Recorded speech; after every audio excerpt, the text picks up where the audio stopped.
अस्सलाम वालेकुम रहमतुल्लाहि व बरकातहू। आप सभी दोस्तों को मेरा सलाम, सभी साथियों को, सभी दोस्तों को, सभी देशवासियों को, सभी लोगों को मेरा तहे दिल से सलाम। आज मैं लाइव के माध्यम से आप लोगों के सामने कुछ चंद बातें रखने का प्रयास कर रहा हूँ और आप सभी लोग जानते हैं कि मैं किस तरह की बात आपके सामने रखूँगा। सबको पता है कि मेरी अपनी जो कार्यगुजारी है, मेरे काम करने का जो तरीका है, मेरी सोच है, मेरी समझ है, सामाजिक स्तर पर कभी भी आप इस चीज़ को आज़मा सकते हैं, आप समझ सकते हैं कि मैं किन बातों को लेकर चिंतित रहता हूँ, किन बातों को लेकर फ़िक्रमंद रहता हूँ। समाज के कैसे-कैसे हालात को लेकर मैं फ़िक्रमंद रहता हूँ और मेरी हमेशा से यही कोशिश रहती है कि अपने लोगों को मैं इस सामाजिक उलझनों से आगाह कर सकूं। मैं चंद बातें ही कहूँगा, ज़्यादा वक्त आप लोगों का नहीं लूँगा क्योंकि आप लोग बहुत ही व्यस्त आदमी हैं। आप लोगों के पास वक्त की कमी है और मसरूफ़ियत की वजह से आप लोग अपना समय नहीं दे पाते हैं। ये मैं अच्छी तरह से समझ सकता हूँ। मैंने अपने आप को समाज के लिए, अपने लोगों के लिए, अपने देश के लिए एक तरह से डोनेट कर दिया है। मैं हर वक्त 24 घंटे इस फ़िक्र में रहता हूँ कि मेरे समाज के लोग, इस देश के लोग, हमारे समाज के लोग इस देश में किस तरह से तरक्की और कामयाबी के वो मकाम पा सकें जो औरों को मिलता है, मिलता आ रहा है। हमारी कोशिश होती है कि किस तरह से सामाजिक तौर पर हमारी अपनी वजूद को हम अपने लोगों के साथ मिलकर बढ़ा सकें, अपने लोगों को समाज के मुख्य धारा से जोड़कर उनको वो मकाम हासिल करा सकें जो तारीख़ी एतबार से तारीख़ के पन्नों में शुमार हो। वक्त ब वक्त मैं आगाह करते आया हूँ और फिर आज भी वही कर रहा हूँ। मैं बात कर रहा हूँ देश में बिरादरियों के बारे में, ख़ासकर मुस्लिम समाज में बिरादरियों के बारे में। बचपन से यही सुनते आया हूँ कि इस्लाम में, मुसलमान में किसी तरह की कोई भेदभाव नहीं है, कोई जात बिरादरी नहीं है। लेकिन ये सुनने को मिलता है कहाँ पे? तो सुनने को मिलता है इस्लाम के जो लोग जानकार हैं, जिनको मैं अदब के साथ कह रहा हूँ कि जानकार, हालांकि उनको इस तरह के अदब, मेरा ख़्याल है कि उनको इस तरह से अदब से बातें करना बेमानी होगी। आलिमों की बात किया जाए तो आलिम जो हैं, जो मजहबी एतबार से मुझे नहीं लगता कि वो लोग समाज में इस्लाम का परचम ईमानदारी से लहरा रहे हैं। इस्लाम को किस तरह से ये पेश कर रहे हैं दूसरे लोगों के सामने, ये किसी समझदार इंसान से छुपा नहीं है। मैं बंटवारे की बात कर रहा हूँ कि मुसलमानों में जो भेदभाव है, मुसलमानों में जो जात बिरादरियाँ हैं जिसकी बात मैं हमेशा से करते आया हूँ, उस पे कई तरह के सवाल, कई तरह के जवाब, कई तरह की बातें उठती रहती हैं। लोग किस तरह से लोगों को गुमराह करके ये साबित करते हैं कि हम सब एक हैं, हम एक शफ़ में नमाज़ पढ़ते हैं, हम एक थाली में खाते हैं, हमारे अंदर किसी तरह की कोई भेदभाव नहीं है। मैं बताने का प्रयास कर रहा हूँ कि क्या ये सच है कि क्या मुसलमानों में जात बिरादरियाँ, ऊंच नीच, बड़ा छोटा, इस तरह की बातें इस मुसलमानों में नहीं है। ये मेरा एक सवाल है आप तमाम लोगों से। जब मैं ये सवाल पब्लिकली करता हूँ, लाइव करता हूँ, तो बहुत सारे ऐसे लोग हैं जो राजनीतिक शऊर रखते हैं, जिनको राजनीतिक स्वार्थ होता है, सामाजिक स्वार्थ होता है, उनके अंदर खलबली और बेचैनी बढ़ जाती है और वो अनाप-शनाप बातें लिखना, बोलना शुरू कर देते हैं और चारों तरफ से वो टैग करके मुझे ये एहसास दिलाते हैं कि तुम जो है सचमुच तुम छोटे हो, तुम नीच हो, तुम जो है बैकवर्ड हो। वो ये बात ज़रूर कहते हैं कि मुसलमानों को ये बाँट रहा है, लेकिन उनकी भाषा का जो इस्तेमाल होता है उस मेरे पोस्ट पे, उससे ये पता चलता है कि ठीक है, मैं मुसलमानों में अगर बाँटने का प्रयास कर रहा हूँ, तो मैं गलत कहाँ हूँ? मैं अगर बड़े-छोटे की बात कर रहा हूँ, तो मैं गलत कहाँ हूँ? मैं नीच की बात कर रहा हूँ, तो गलत कहाँ हूँ? क्योंकि आपने तो अपने भाषा से, अपने जवाब में मुझे ये साबित कर दिया कि तुम सचमुच छोटे हो। गंदी-गंदी, भद्दी टिप्पणियाँ करना, बदनाम करने का प्रयास करना, नए-नए षड्यंत्र रचना, साजिशों के तहत बदनाम करना, हमारे ही बीच में हमारे भाइयों से आपस में बदअखलाकी पैदा करना।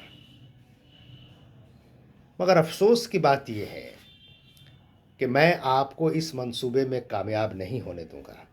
जब तक अल्लाह ताला ने मुझे हयात दिया है, तब तक ये मुमकिन नहीं है कि आप हमारे अंदर, हमारे आपस के भाइयों में, हमारे लोगों में इख्तलाफ डालकर हमें बदनाम कर देंगे।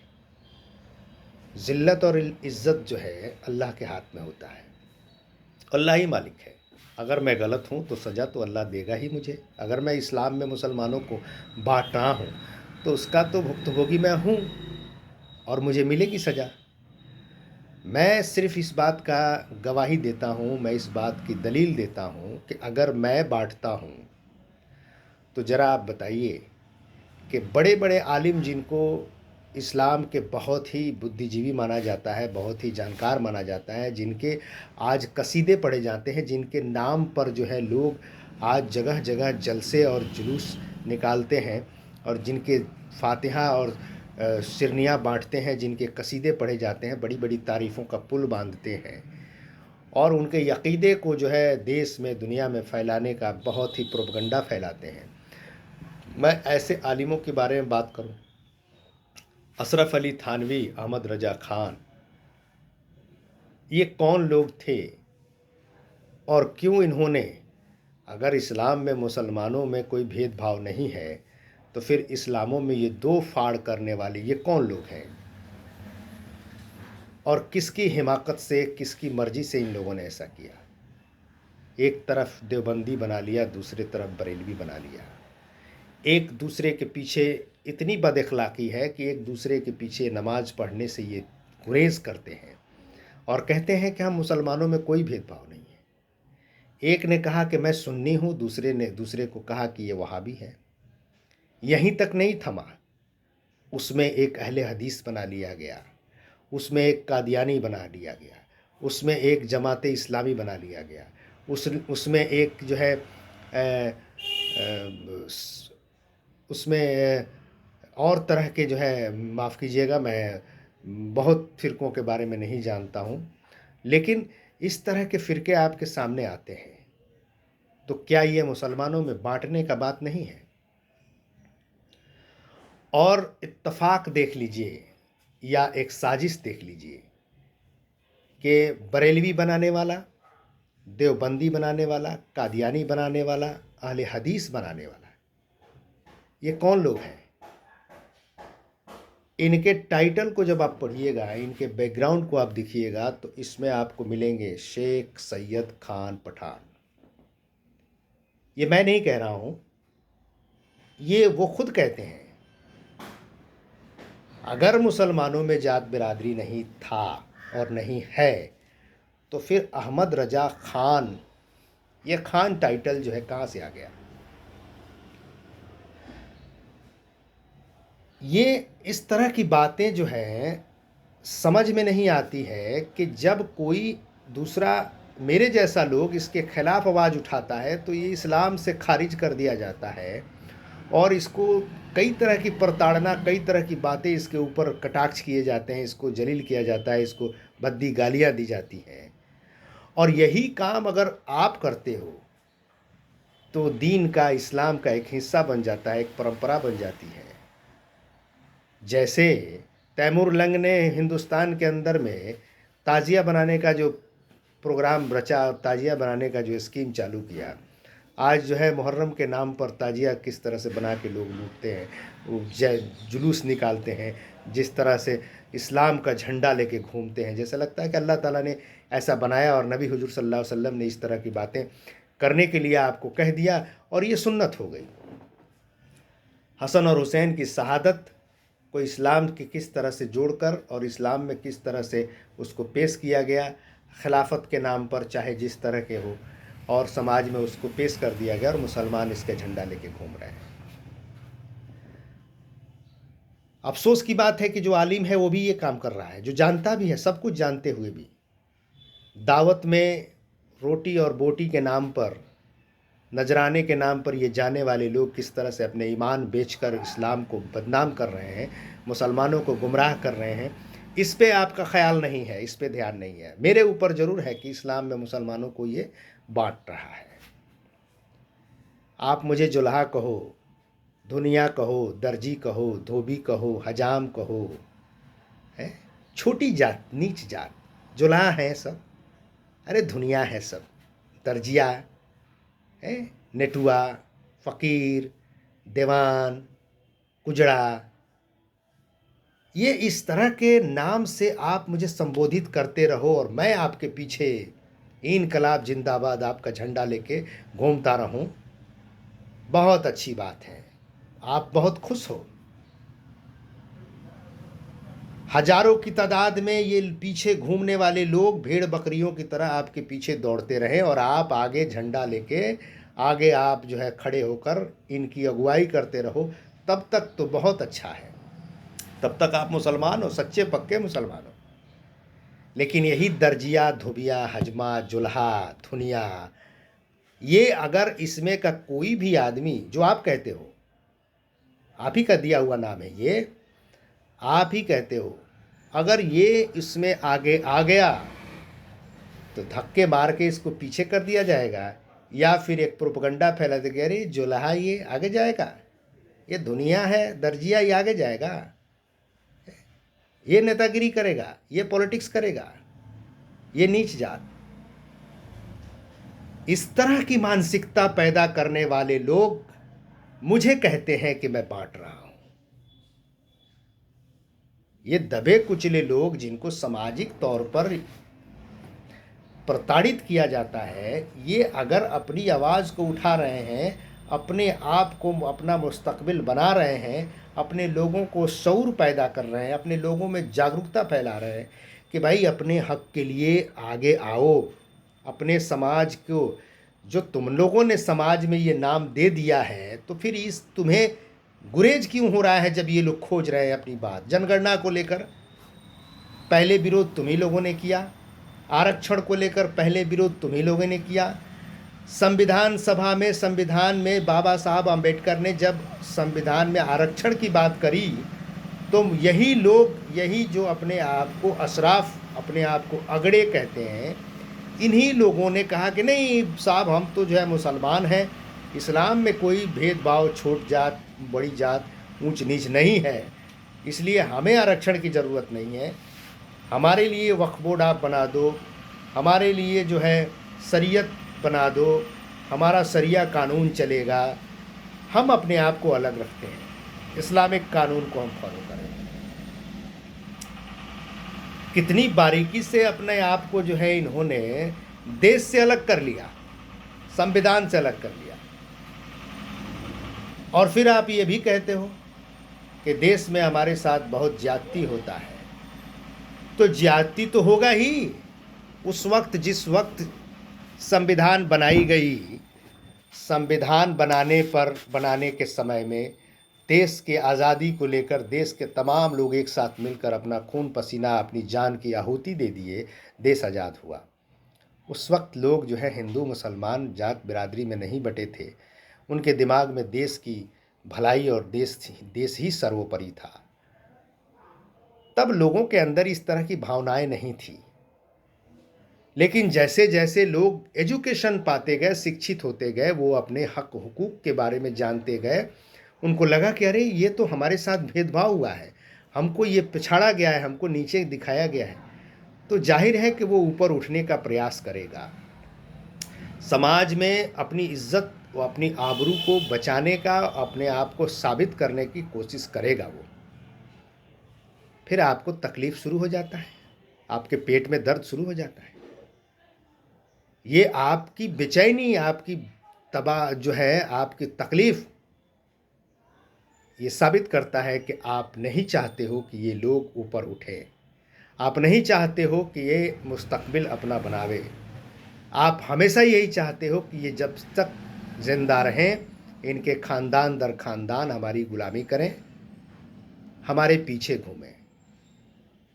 पैसा कितना भी हो जाए, दौलत कितनी भी हो जाए, लेकिन घूम फिर के आपके पीछे आए, आपसे पैरवी कराएं, आप ही का झंडा लेके ढोएं, आपको सैल्यूट करें, आपके नीचे दरी बिछा कर बैठे, आपके लिए कुर्सियां लगाएं, आपके लिए नाश्ता लगाएं, आपके लिए खाना बनाएं, आपके खुशामद में लगे रहें। आप वो मुसलमान हो। अब कहते हो कि मुसलमानों में भेदभाव नहीं है। अरे शर्म अगर नहीं हो तो कम से कम इंसानियत के नाते एक बार उस इस्लाम की जो जिस बुनियाद पर आप इसको घेरने का प्रयास करते हो, जो ला दुनिया दर्जी हजाम को और दिगर तमाम पसमानदा मुसलमानों, पिछड़े मुसलमानों को, तो कम से कम सोच लिया करो कि अरे जहाँ हम मुसलमान की बात करते हैं एक सफ़ में, एक थाली में, कब तक लोगों को गुमराह करोगे एक सफ़ और एक थाली की बात करके। वक्त बदल चुका है, वक्त बदल रहा है। ये सोचना है इन लोगों को कि भाई तुम जो है अपने समाज को, अपने लोगों को, अपनी पहचान को कैसे ऊपर उठाओगे, कैसे बनाओगे। आपसे तो कोई लड़ाई है ही नहीं। आपको कल तक हम वोट करते रहे, आज नहीं करेंगे, अपने को करेंगे, भाई क्या बुराई है। हम अगर अपना, मेरा भाई, अगर मेरा भाई खड़ा है तो मैं आपको क्यों सपोर्ट करूंगा। आपका अपना भाई खड़ा होता है तो आप मुझे सपोर्ट नहीं करते हो। आपके अंदर जो है आप सेकुलरिज्म दिखाना शुरू कर देते हो। लेकिन जैसे आपका भाई खड़ा होता है, आपकी बिरादरी का कोई खड़ा होता है, तो आप वहाँ दिखाते हो कि मुसलमान खतरे में है, इस्लाम खतरे में है, वक्त ख़राब है, इसलिए मुसलमानों एक हो जाओ और इनको सपोर्ट कर दो। इस्लाम के नाम पर ये मौलवी जो कठमुल्ले घूम रहे हैं, ये रोड पे जो घूमने वाले दलाल, इस्लामिक दलाल जिसको कहा जाता है, मुसलमानों के दलाली करने वाले, जो ईमान बेच देते हैं 500 रुपये पर और इस्लाम का झंडा लेके घूमते, कहते हैं कि हम तो बहुत बड़े आलिम हैं। ये लोग जो है जगह जगह ये लोगों को बताना शुरू करते हैं कि मुसलमानों के साथ भेदभाव हो रहा है, इसलिए तुम सब भूल जाओ और मुसलमान का एक सपोर्ट करो, ये तुम्हारा भाई है। तुम्हारा भाई सिर्फ शेख सैयद खान पठान है, जब वो आगे रहेगा तो। तुम्हारा भाई उस वक्त नहीं रहता है जो ला दुनिया दर्जी हजाम धोबी, ये नहीं होता है। अगर उसमें का कोई आ गया तो तुम्हें सेकुलरिज्म दिखाई देता है, कहता है कि नहीं, अरे वक्त ख़राब है भाई, माहौल ख़राब है, बीजेपी को हराना है, इस तरह की बात छोड़ो, आरजेडी को वोट करो, जदयू को वोट करो, कांग्रेस को वोट करो, क्योंकि वहाँ तुम्हारा आदमी बैठा हुआ है ऊपर। वहाँ भी तुम दलाली करने पे लगे हो कि भाई हम वोट दिलवा देंगे, हमें 50 लाख मिल जाएगा। कड़वी लगेगी बहुत, लेकिन इन जाहिलों को मैं बताना चाहता हूँ जो मुझ पे उंगली उठाते हैं, अरे मेरी बातों को छोड़ दो, मेरे पीछे मत घूमो। मैं तुमको नहीं कह रहा हूँ तुम मुझे अपना लीडर मानो, मत मानो, तुम बनो ना लीडर। जिनको मुझसे तकलीफ़ है कि नहीं, ये अंसारी होकर एक अंसारी को तकलीफ़ है, जो ला दुनिया को तकलीफ़ है मुझसे, तो मुझसे पर्सनली अगर तकलीफ़ है तो तुम ही बनो ना भाई। देखो मैं तुम्हें सपोर्ट करता हूँ कि नहीं। तुम्हारे पीछे मैं आता हूँ कि नहीं आता हूँ। समाज में किसी से मेरा कोई बुराई नहीं, किसी से कोई तकलीफ नहीं है, कोई शेख सैयद खान पठान से मेरा कोई लड़ाई नहीं है। उनके साथ उठना बैठना खाना पीना हमारा सब रहेगा, कोई दिक्कत नहीं है। लेकिन मेरा हक है ना भाई, मुझे भी तो शौक है, मुझे भी तो ज़रूरत है कि मेरे लोग सांसद विधायक मंत्री मिनिस्टर बने। तुम्हें क्यों तकलीफ होती है? यही तुम्हारी मानसिकता छोटे बड़े की पहचान दिलाता है। मैं अंसारी समाज से, पसमानदा पिछड़े मुसलमानों समाज से ये अपील करना चाहता हूँ, आपकी संख्या जो आंकड़ा दिखाया गया है वो बिल्कुल गलत है, क्योंकि आपकी जागरूकता नहीं होने की वजह से आपके आंकड़े को दूसरे में फिट कर दिया गया और दूसरे का बढ़ा दिया गया। आप इन ढकोसलों में जब तक आप पड़े रहेंगे, अपने बच्चों को अच्छा तालीम नहीं देंगे, अपना अच्छा एजुकेशन नहीं देंगे, तब तक आपकी नस्ल दर नस्ल इसी तरह से गुलामी करती रहेगी। आप दूसरों के पीछे दौड़ते रहिएगा, आप पे जुल्म होता रहेगा, आप प्रताड़ित किए जाते रहेंगे। ना आपको कानून का जो है मदद मिलेगा, ना संविधान की कोई बात समझ में आएगी, ना देश का कोई माहौल आपको समझ में आएगा। मैं वक्त ज़्यादा हो गया, मैं ज़्यादा वक्त नहीं लूँगा। मैं फिर एक बार से अपील करना चाहता हूँ कि हमारा एक संगठन है, हमने एक संगठन बनाया है अंसारी अधिकार मंच, ऑल इंडिया अंसारी अधिकार मंच, जो काफ़ी दिनों से चल रहा है, लोगों को जागरूक कर रहा है। सामाजिक कार्यों में हम हमेशा लगे रहते हैं। उसमें सामाजिक कार्यों में हमें किसी तरह की कोई भेदभाव नहीं है, किसी की हम मदद करते हैं, किसी के साथ खड़े होते हैं, क्योंकि इस समाज को एक धारा से जोड़ने के लिए हमने इसका नाम दिया अंसारी अधिकार मंच।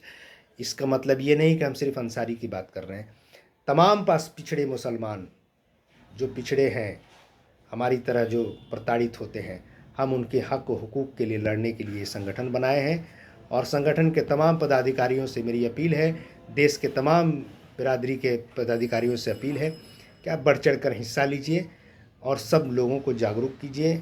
चुनाव में कभी भी किसी के बहकावे में नहीं आना है। गला फाड़ कर तकरीर करने वालों से परहेज करें और वक्त को समझते हुए, समय को समझते हुए अपने लोगों को आप समर्थन करें। हार जीत का ख्याल नहीं रखें। खुदा हाफिज़।